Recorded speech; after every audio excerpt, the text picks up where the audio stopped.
नमस्कार मित्रांनो, ठरलं तर मग या मालिकेच्या आजच्या भागामध्ये मी तुम्हा सर्वांचे अगदी मनपूर्वक स्वागत करते. आजच्या भागामध्ये आपल्याला पाहायला मिळतं, कॉन्स्टेबल सीमा धावत पळत येतात आणि प्रियाला म्हणतात, प्रिया तुझ्यासाठी मेसेज आला आहे. तर प्रिया पाहते तर श्वेताने मेसेज केलेला असतो की अर्जुन घराबाहेर पडला आहे. तर त्यावेळी प्रिया खुश होते आणि म्हणू लागते, झालं, माझं काम झालं, आता अर्जुन काही परत त्याच्या घरी येणार नाही. तर दुसरीकडे पाहायला मिळतं की सायली आता म्हणते की बघितलं ना, नेहमी हट्टीपणा, प्रत्येक वेळी हट्टीपणा करायचं, कधीच माझं ऐकत नाहीत. देवीआई बघितलंस ना, आत्तासुद्धा ते स्वतः एकटे तिथे गेले आहेत. मला खरंच त्यांची खूप काळजी वाटते आहे. देवीआई तू यांच्यावर लक्ष ठेव, मानसी आणि हे अगदी सुखरूप घरी येऊ देत. असं म्हणत सायली देवीआईला प्रार्थना करत असते. सायलीचा जीव खूप घाबरत असतो, तिला खूप भीती वाटत असते. तर दुसरीकडे पाहायला मिळतं किडनॅपरची माणसं आता इथे मानसीला खूप त्रास देत असतात. आम्ही जसं सांगतोय तसंच बोल, असं सतत मानसीला सांगण्यात येतं, परंतु हे सगळं करण्यासाठी मानसी तयार नसते. ते मानसीला म्हणतात, तुझी जर इथून सुटका करून हवी असेल ना, तर आम्ही जसं सांगतोय तसंच वागायचं, आम्ही जे सांगतोय तेच बोलायचं, नाहीतर तुला इथून सुटका नाही. सायलीनेच हे सगळं काही केलं आहे, या सगळ्यामागे सायलीचाच हात आहे, आम्हाला सायली खूप त्रास द्यायची, असं सगळं काही तिथे जाऊन सांगायचं आहे. तू जर आमचं ऐकलं नाहीस तर फुकटच्या त्या पोरी मरतील. त्यामुळे आता तू ठरव काय करायचं. कोर्टात आणि पोलिसांसमोर आम्ही जसं सांगतोय तसंच बोलायचं.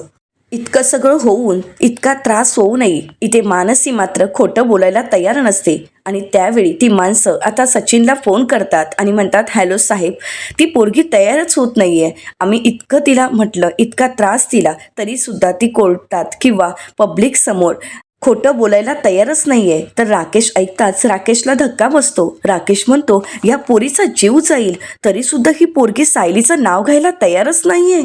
इतकं काय सोनं लागलंय त्या सायलीला. तर सचिन म्हणतो, हरकत नाही, पण तुम्ही तुमचे प्रयत्न सुरू ठेवा, कारण आपला जो प्लॅन आहे त्या प्लॅननुसारच सगळं काही व्हायला पाहिजे. आता काही वेळातच अर्जुन तिथे येईल आणि अर्जुन आला हा जर मेसेज तुम्हाला आला की लगेच तुम्ही त्याच्या समोरच त्या गॅरेजच्या बाहेर पडायचं आहे. आणि हो, तुम्ही तुमचा फोन चालू ठेवायचा आहे. आता सचिनने सगळी माहिती त्यांना पुरवलेली असते. ते म्हणतात, हो साहेब, असं म्हणत तो फोन ठेवतो. तर इकडे पाहायला मिळतं अर्जुनची त्या ठिकाणी एंट्री झालेली असते. आता अर्जुन एवढ्या मोठ्या ठिकाणी एकटाच आलेला असतो. एवढी मोठी रिस्क त्याने फक्त सायलीसाठी घेतलेली असते. आता तिथे पोहोचताच अर्जुन लोकेशन चेक करतो, तर लोकेशन अगदी परफेक्ट असतं. आणि म्हणूनच अर्जुन आता इन्स्पेक्टर सावंत यांना फोन करतो आणि म्हणतो, हॅलो सावंत, मी लोकेशनवर पोहोचलो आहे, तुम्ही तुमच्या माणसाला इथून जायला सांगा, कोणालाही संशय यायला नको. तर इन्स्पेक्टर सावंत म्हणतात की हो, आमचा माणूस तिथून अगोदरच निघाला आहे, त्यामुळे कोणाला संशय येणार नाही, तुम्ही काळजी करू नका. तर अर्जुन म्हणतो, मी आता मागच्या बाजूला आहे, गाडी थोडी लांबच लावली आहे, चालत जाईन, 5 मिनिटं लागतील. इन्स्पेक्टर सावंत म्हणतात, बरं ठीक आहे, आम्ही सुद्धा पोलिसांची एक तुकडी घेऊन तिथे पोहोचतच आहोत. असं म्हणत आता इन्स्पेक्टर सावंत फोन ठेवतात आणि आता इन्स्पेक्टर सावंत, चैतन्य आणि पोलिसांची टीम आता त्या ठिकाणी जायला निघत असते.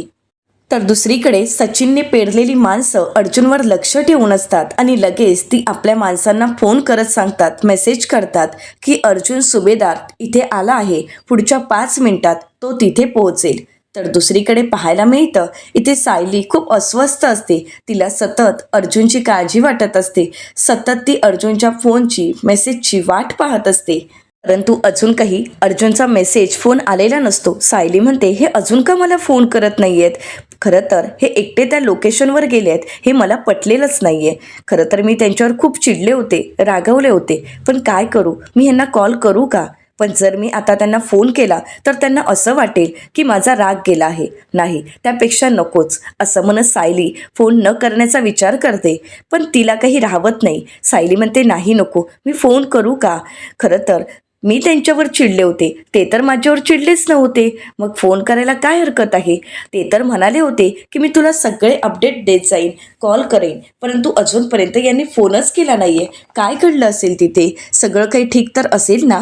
पण मी जर आता फोन केला आणि तिथे त्यांचं महत्त्वाचं काम सुरू असेल तर माझ्यामुळे उगाच त्यांना त्या कामात अडचण नको, त्यापेक्षा नको, मी नाहीच फोन करत. पण हे का मला फोन करत नाहीयेत, का मेसेज करत नाहीयेत? सायलीच्या मनाचा गोंधळ उडालेला असतो. सतत ती त्याच गोष्टींचा विचार करत असते. तर त्याच वेळी प्रतिमा आत्या आणि कल्पनाताई तिच्या रूममध्ये येतात. आता प्रतिमा आत्या आणि कल्पनाताई तिच्या बाजूला बसतात. प्रतिमा आत्या सायलीला म्हणतात, काय ग, बाळाशी गप्पा मारत होतीस का? सायली म्हणते, नाही ते. तर त्यावेळी कल्पनाताई म्हणतात, आमच्यावर चिडून बडबड करत होतीस ना? आता मात्र सायली शांतच होते. कल्पनाताई म्हणतात, हो ना सायली. सायली काहीच बोलत नाही. तर प्रतिमा आत्या सायलीला म्हणतात, हे बघ बाळा, आम्ही जे काही बोलतो ते फक्त तुझ्या काळजीसाठी बोलत असतो. पण आज आम्हाला काही बोलायची गरजच वाटली नाही. खरं तर काही बोलावंच लागलं नाही, कारण अर्जुनच म्हणाला की तू त्याच्यासोबत नको जाऊस, कारण आज किती रिस्क आहे हे त्याला माहीत होतं. आणि अशा ठिकाणी त्याला तुला घेऊन जायचं नव्हतं, कारण त्याला सुद्धा तुझी काळजी वाटतेय ग. कल्पनाताई म्हणतात, हो ना अगं, तू सुद्धा शोधत वनवन करायला नकोस असं त्याला वाटतंय. पण हे बघ सायली, आता तू त्याच्यावर चिडू नकोस आणि आमच्यावर तर अजिबातच नाही. तर आता सायली कल्पनाताई आणि प्रतिमा आत्यांना म्हणते, आई, तुम्ही जे बोलताय ते मला कळतंय, पटतंय मला, पण काही केल्या मनातून विचार जातच नाही. सतत मुलींची काळजी वाटत राहते. सतत मुलींच्या काळजीने मन अस्वस्थ होतं. आताही वाटत होतं की यांना कॉल करावा आणि त्यांना विचारावं की नक्की काय घडलं आहे. आणि दुसऱ्या क्षणाला वाटतं की ते फोन करतील, मेसेज करतील. तर आता प्रतिमा आत्या विचारतात, अर्जुन तिथे पोचलाय का? त्याचा फोन आला होता का? त्याचा मेसेज आला होता का? सायली म्हणते, नाही ना गाई, त्यांनी फोन मेसेज काहीच केलं नाहीये आणि म्हणूनच तर मला काळजी वाटतेय. त्यातून निघाल्यापासून त्यांनी एकही फोन किंवा मेसेज केलेला नाही. तर कल्पनाताई म्हणतात, येईल, तू नको काळजी करूस, एवढा विचार नको करूस. मला खात्री आहे आपला अर्जुन त्या मुलींना घेऊन लवकरच घरी परतेल. तरीसुद्धा सायलीच्या मनाची घालमेल काही संपत नसते. तिला सतत त्याची काळजी वाटत असते.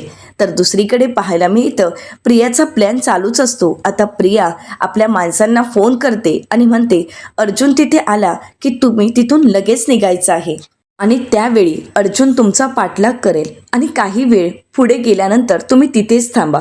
आणि हो, मानसी अर्जुनला दिसायला हवी. त्याचा लक्ष मानसीच्या तिथे वेधून घ्यायचं आहे तुम्हाला. एकदा का त्याला मानसी दिसली की मग तो तुमच्या दिशेने नक्की येणार. पण त्यानंतर पुढे काय करायचं हे सगळं काही मी तुम्हाला सांगेनच. पण आता तयारीत राहा, कुठल्याही क्षणी अर्जुन तिथे येऊ शकतो. तर आता प्रियाची माणसं प्रियाला म्हणतात, हो मॅडम, असं म्हणत फोन ठेवतात. आता प्रियाच्या प्लॅननुसार सगळं काही घडत असतं. या सगळ्यात अर्जुन अडकत चाललेला असतो. अर्जुन किंवा सायली यांना याबद्दल काहीच माहीत नसतं. फक्त मानसीचा शोध घेण्यासाठी अर्जुन तिथे आलेला असतो. पण प्रियाने मात्र त्याच्यासाठी खूप मोठा सापळा रचलेला असतो.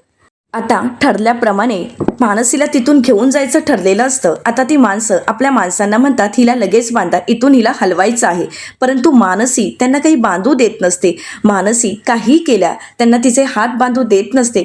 स्वतःची सुटका करून घेण्याचा प्रयत्न करत असते आणि त्यावेळी मानसी चक्कर येऊन खाली पडते. आता मात्र तिथे असणारे सर्वच जण घाबरतात. त्यांचा मेन माणूस असतो तो म्हणू लागतो, अरे बापरे, ही मेली की काय? आता मात्र सर्वच जण घाबरून गेलेले असतात. आता अर्जुन त्या अड्ड्यापर्यंत पोहोचलेला असतो. अर्जुन मागच्या बाजूने तिथे पोहोचलेला असतो आणि समोर येत तो कडी पाहतो. तर दरवाजाची बाहेरून कडी लावलेली नसते. त्यावेळी अर्जुनच्या लक्षात येतं, नक्कीच कोणीतरी आतमध्ये आहे. आणि म्हणूनच अर्जुन इन्स्पेक्टर सावंत यांच्याशी बोलण्यासाठी चैतन्यला फोन करतो. चैतन्य म्हणतो, सावंत साहेब, अर्जुनचा फोन आला आहे, असं म्हणत आता चैतन्य फोन स्पीकरवर ठेवतो. आता अर्जुन विचारतो, चैतन्य, तुम्ही कुठपर्यंत पोहोचला आहात?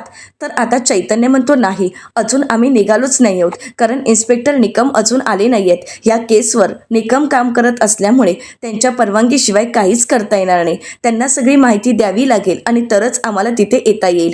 इन्स्पेक्टर सावंत अर्जुनला म्हणतात, अर्जुन सर, आता इन्स्पेक्टर निकम येतीलच, त्यांच्याशी आम्हाला बोलावं लागेल आणि त्यानंतर पोलिसांचे खबरी घेऊन, पोलिसांची एक टीम घेऊन आम्ही तिथे पोहोचतच आहोत. तर अर्जुन म्हणतो, पण आता मी बाहेर नाही थांबू शकत. चैतन्य म्हणतो, अर्जुन, तू असं काहीही करणार नाहीयेस. अरे आतमध्ये किती गुंड आहेत, किती माणसं आहेत, आपल्याला काहीच माहीत नाहीये, कोणत्याच गोष्टीचा अंदाज नाहीये. त्यामुळे प्लीज अर्जुन, तू आतमध्ये जाण्याची रिस्क घेऊ नकोस. चैतन्यसोबत इन्स्पेक्टर सावंत सुद्धा अर्जुनला समजावत असतात आणि म्हणतात, अर्जुन सर, कुठल्याही क्षणी इन्स्पेक्टर निकम येतीलच, आम्ही लगेच निघतोय, पण तुम्ही ही रिस्क नका घेऊ. अर्जुन म्हणतो, इन्स्पेक्टर सावंत, मी समजू शकतो तुम्हाला सगळ्या फॉर्मॅलिटीज पूर्ण कराव्या लागतील, परंतु आता मी रिस्क नाही घेऊ शकत, कारण जर मुलींना काही झालं तर मी आयुष्यभर स्वतःला माफ नाही करू शकत. त्यामुळे मी आता आज जातोय. आता इन्स्पेक्टर सावंत किंवा चैतन्य कोणीही समजावून अर्जुन न ऐकता एवढी मोठी रिस्क घ्यायला पुढे जातो. इथे मात्र मानसी चक्कर येऊन खाली पडलेली असते. आता ते चेक करतात तर मानसी जिवंत असते. लगेच मानसीला बांधायला घेतात. टोनी म्हणू लागतो, अरे लवकर बांधा, आपल्याला इथून लवकर निघायचं आहे. असं म्हणत प्रियाने सांगितलेल्या प्लॅनप्रमाणे तिथून निघायची तयारी सुरू असते. तर दुसरीकडे सुभेदारांच्या घरी आपल्याला पाहायला मिळतं, सायलीचं मन गुंतवण्यासाठी कल्पनाताईंनी सायलीला स्वेटर विणायला सांगितलेलं असतं, परंतु सायलीचं काही त्यात लक्ष लागत नसतो. कल्पनाताई पाहतात आणि म्हणतात, सायली, अगं केवढा हा गुंता करून ठेवलायस. तेव्हा कुठे सायली भानावर येते आणि ते पाहत असते. तर प्रतिमा त्या सायलीला म्हणतात, सायली, अगं माझी एक गोधडी शिवूनही झाली आहे आणि प्रतिमाचं हे बघ स्वेटरसुद्धा विणून झालंय, आणि तुझं काय चाललंय? तुझं तर अजून त्या स्वेटरला सुरुवातही झाली नाहीये. प्रतिमा त्या सायलीला म्हणतात, बरं ठीक आहे, एक काम कर, तू इथे देतो गुंता, मी तुला सोडवून देते, मग तुला तुझं काम सुरू करता येईल. आता सायली सगळं काही प्रतिमा आत्यांकडे देते आणि ती पुन्हा एकदा तिचा मोबाईल पाहत असते. सतत ती अर्जुनच्या फोनची मेसेजची वाट पाहत असते, परंतु अजूनपर्यंत अर्जुनने मेसेज किंवा फोनही केलेला नसतो. सायली मनाशीच विचार करत म्हणते, यांचा अजूनही फोन नाही, मेसेज नाही, काहीच नाहीये. मला कसं कळणार की तिथे काय घडत असेल? देवा, सगळं काही ठीक असेल ना? तिथे नक्की काय घडत असेल? सायली खूप काळजी करत असते. तिला खूप अस्वस्थ वाटत असतं. सायली कल्पनाताईंना म्हणते, आई, मी जरा बागेत फेरी मारून येऊ का? तर कल्पनाताई म्हणतात, अगं आत्ता कुठे जातेस? सायली म्हणते, आई, बसून बसून कंटाळा आलाय हो, खरंच खूप त्रास होतोय आणि घुसमट होते. मी जरा मोकळ्या वातावरणात गेले ना तर मला थोडं बरं वाटेल, जाऊ का मी? तर कल्पनाताई म्हणतात, अगं पण. तर प्रतिमा त्या म्हणतात, बरं ठीक आहे, जा बाळा, परंतु 10 मिनिटात परत ये. सायली म्हणते, बरं ठीक आहे. असं म्हणत आता सायली बागेत फेऱ्या मारण्यासाठी जात असते. आता सायली बाहेर जाते हे पाहून श्वेता मनाशीच विचार करते आणि म्हणते, सायली बाहेर जाते म्हणजे ती नक्कीच अर्जुनला कॉल करेल. मग आता त्या दोघांमध्ये नक्की काय बोलणं होतं हे मला ऐकायलाच हवं, नाहीतर मला कसं कळेल की यांच्यामध्ये नक्की काय सुरू आहे. आता श्वेता सुद्धा सायलीच्या मागावर जायचं ठरवते, परंतु त्याच वेळी श्वेताला कुसुमताईंचा फोन आलेला असतो. आता श्वेता खूप चिडते, परंतु तिच्याकडे काहीच पर्याय नसतो आणि म्हणून ती कुसुमताईंचा फोन उचलते. तर कुसुमताई म्हणतात, हॅलो श्वेता, अगं अर्जुन सरांना काही कळालंय का? तर त्यावेळी श्वेता म्हणते, नाही, अजून आपल्याला अजून त्यातील काहीच माहीत नाहीये. आता श्वेताला सायलीच्या मागावर जायचं असतं आणि म्हणूनच ती नाटक करत म्हणते, हॅलो हॅलो, कुसुमताई काही ऐकू येत नाहीये. असं म्हणत ती कल्पनाताईंना म्हणते, कल्पना मावशी, कुसुमताईंचा फोन आला आहे, परंतु मला इथे नेटवर्क मिळत नाहीये, मी बाहेर जाते हा. कल्पनाताई म्हणतात, बरं ठीक आहे. आता श्वेता फोनवर बोलण्याचं नाटक करत सायलीच्या मागावर बागेत आलेली असते. तर दुसरीकडे पाहायला मिळतं की आता अर्जुन लोकेशनच्या आजूबाजूला सगळ्या ठिकाणी चेक करतो आणि आता अर्जुनला एक ठिकाण मिळालेलं असतं की तिथून आतमध्ये काय घडलं हे कळू शकतं. तिथे असणारी एक छोटीशी खिडकी अर्जुन उघडण्याचा प्रयत्न करतो आणि ज्यावेळी अर्जुनच्या हातून ती खिडकी उघडली जाते, अर्जुन आतमध्ये पाहतो तर तिथे कोणीच नसतं. आता मात्र अर्जुनला धक्का बसतो. अर्जुन आतमध्ये एंट्री करतो आणि त्यानंतर त्याच्या लक्षात येतं की तिथून एक दुसरा दरवाजा आहे. आता अर्जुन धावत पळत त्या दरवाजाच्या दिशेने निघालेला असतो. तर दुसरीकडे पोलीस स्टेशनमध्ये आपल्याला पाहायला मिळतं, इन्स्पेक्टर निकम ड्युटीवर आलेले असतात. आता घडलेला सर्व प्रकार ज्यावेळी इन्स्पेक्टर सावंत इन्स्पेक्टर निकम यांना सांगतात, तर त्यावेळी इन्स्पेक्टर निकम म्हणतात, लोकेशन, पण हे लोकेशन तुम्हाला कसं कळालं? तर त्यावेळी चैतन्य इन्स्पेक्टर निकम यांना म्हणतो, इन्स्पेक्टर निकम, आम्ही तुम्हाला सगळं काही सांगतो. असं म्हणत आता घडलेला सर्व प्रकार चैतन्य इन्स्पेक्टर निकम यांना सांगत असतो.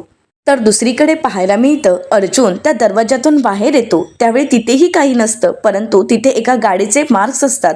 अर्जुन म्हणतो, हे मार्क अजून ओले आहेत, म्हणजे गाडी आत्ताच इथून गेली आहे. असं म्हणत आता अर्जुन सगळ्या गोष्टींचा विचार करतो आणि पुढे पाऊल टाकायचं ठरवतो. तर दुसरीकडे पाहायला मिळतं, सायली सतत अर्जुनच्या फोनची वाट पाहत असते. सायलीने अर्जुनला मेसेजही करून ठेवलेले असतात, परंतु अर्जुनने अजूनही सायलीच्या मेसेजचा रिप्लाय दिलेला नसतो आणि सायली अर्जुन काही फोन करतोय, मेसेज करतोय का याची वाट पाहत असते. तर ते श्वेता नाटक करत ज्या ठिकाणी सायली असते तिथेच येऊन मधुभाऊंशी बोलत असते आणि म्हणते, हॅलो हॅलो, बोला ना मधुभाऊ, आता तुम्हाला ऐकू येतंय ना? खरं तर मधुभाऊ, मला तर खूप काळजी वाटते. सायलीताई आणि अर्जुन सर इतकी त्या मुलींना शोधण्यासाठी मेहनत घेत आहेत, परंतु त्यांच्या मेहनतीला फळ काही मिळत नाहीये. अजूनही त्यांच्या हाती काहीच लागलेलं नाहीये. अजून मुली कुठे आहेत काहीच कळालेलं नाहीये.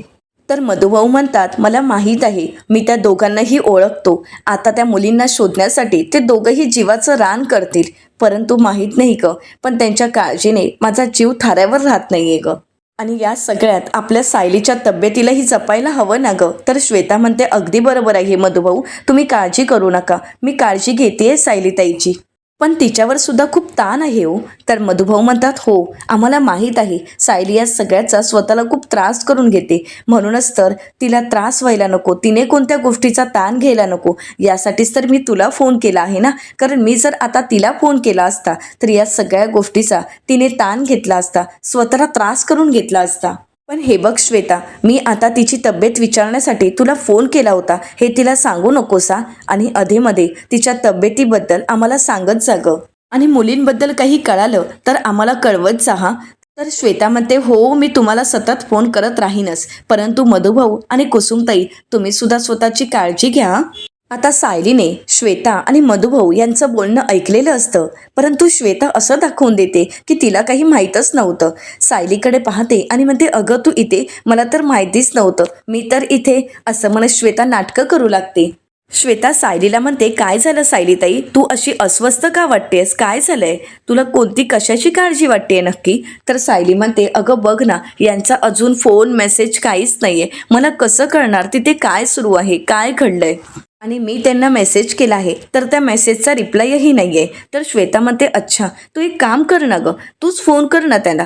तर त्यावेळी सायली म्हणते, नाही ना, ते ज्या कामासाठी गेले आहेत तिथे मी त्यांना सतत फोन करणं योग्य नाही, कारण मी फोन करून त्यांना त्रास देणं मला तरी योग्य वाटत नाही.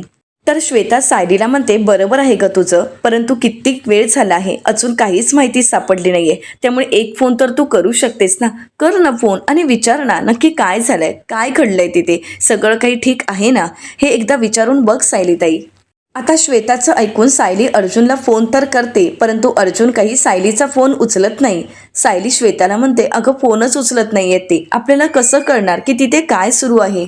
आता श्वेताला जी माहिती हवी असते ती काही मिळत नाही. तर दुसरीकडे पाहायला मिळतं, अर्जुन त्या गोडाऊनमधील जागा चेक करतो तर तिथे रक्ताचे डाग दिसतात. आता मात्र अर्जुन घाबरतो आणि म्हणतो, हे तर रक्ताचे डाग आहेत, म्हणजे या माणसांनी त्या मुलींना काही केलं तर नसेल ना? अर्जुन घाबरून गेलेला असतो. अर्जुन लगेच आपली गाडी काढायला येतो, कारण आता अर्जुन त्या गुंडांच्या मागावर जायचं ठरवतो.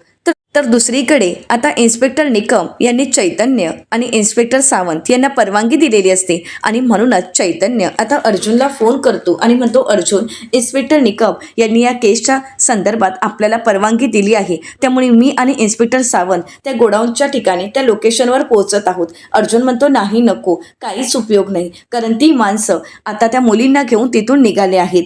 तर अर्जुनला चैतन्य विचारतो, तू हे पाहिलंयस का? चैतन्य म्हणतो, नाही, तिथे गाडीचे मार्क्स होते आणि आता मी त्या गाडीचा पाठलाग करणार आहे. तर त्यावेळी इन्स्पेक्टर सावंत अर्जुनला म्हणतात, अर्जुन सर, तुम्ही तुमचं लाईव्ह लोकेशन आम्हाला पाठवून ठेवा. अर्जुन म्हणतो, हो मी लगेच तुम्हाला शेअर करतो. तर दुसरीकडे आता प्रियाच्या प्लॅनप्रमाणे ती माणसं मानसीला घेऊन तिथून निघालेली असतात. आता ती माणसं लगेच प्रियाला मेसेज करतात आणि म्हणतात, आम्ही पोरीला घेऊन निघालो आहोत. तर दुसरीकडे अर्जुन त्यांच्या मागावर असतो, पुढे त्यांची व्हॅन असते तर अर्जुनची कार त्यांच्या मागोमागच असते. परंतु अर्जुनला अजूनही सुगावा लागलेला नसतो की ती गाडी नक्की कोणत्या दिशेने गेली आहे. अर्जुन म्हणतो, टायर्सचे मार्क होते त्याच दिशेने तर मी जातोय, पण ती गाडी मला अजून का दिसत नाहीये, कुठे गेले असतील ते? तर दुसरीकडे ती सगळी माणसं एका टपरीवर चहा पिण्यासाठी थांबतात आणि त्यावेळी ते प्रियाला फोन करतात आणि म्हणतात, हॅलो मॅडम, तुम्ही सांगितलं होतं तसं थोडं पुढे येऊन आम्ही थांबलो आहोत. पण मॅडम, त्या अर्जुनचं लक्ष आमच्याकडे कसं जाणार आहे? तर आता प्रिया चिडते आणि म्हणते, सगळ्या गोष्टी का मीच सांगायला हव्यात का रे? अरे तुम्हाला तुमचं डोकं नाही आहे का? अरे आवाज करा, एक काम करा, तुम्ही भांडा. तुम्ही जर भांडत असाल तर मग अर्जुनचं लक्ष तुमच्याकडे केंद्रित होईल. त्याचा लक्ष तुमच्याकडे जाईपर्यंत तुम्ही तिथे राडा घालत राहा. काही झालं तरी अर्जुनचं लक्ष तुमच्याकडे गेलाच पाहिजे. तर आता प्रियाची माणसं प्रियाला म्हणतात, हो समजलं, तुम्ही जसं सांगाल तसं आम्ही करणार आहोत. आता अर्जुन त्या गाडीच्या मागावरच असतो आणि त्याचवेळी अर्जुनला सायलीचा फोन आलेला असतो. अर्जुन म्हणतो, बायकोचा फोन, असं म्हणत अर्जुन फोन रिसीव्ह करतो. सायली म्हणते, अहो काय तुम्ही, केव्हापासून मी तुम्हाला फोन करते, मेसेज करते, तुम्ही काही रिप्लायच देत नाही आहेत आणि मला रिटर्न कॉलही करत नाही आहेत. सगळं काही ठीक आहे ना? मला सांगा, मानसी सापडली का? आणि बाकीच्या मुली त्या सापडल्या आहेत का? काय सुरू आहे नक्की तिथे? आता सायलीला मानसी सापडली की नाही तोपर्यंत तिच्या जीवाला काही चैन पडत नाही. ती सतत अर्जुनला तोच प्रश्न विचारत असते. तर अर्जुन म्हणतो, आम्ही मुलींनाच शोधतोय. तर दुसरीकडे प्रियाने सांगितल्याप्रमाणे त्यांची गँग आता एकमेकांशी भांडण्याची नाटकं करायला लागतात. मोठमोठ्याने भांडत असतात आणि त्याचवेळी अर्जुनची गाडी त्याच रस्त्याने पास होत असते. आता अर्जुन सायलीशी फोनवर बोलत असतो आणि म्हणतो, बायको सॉरी, इथे मी शोधाशोध करत होतो आणि कॉल घ्यायचे राहूनच गेलेत. आता ज्यावेळी अर्जुन थोडा पुढे येतो त्यावेळी त्याला काचेतून, आरशातून दिसतं की त्या गाडीमध्ये मानसी आहे.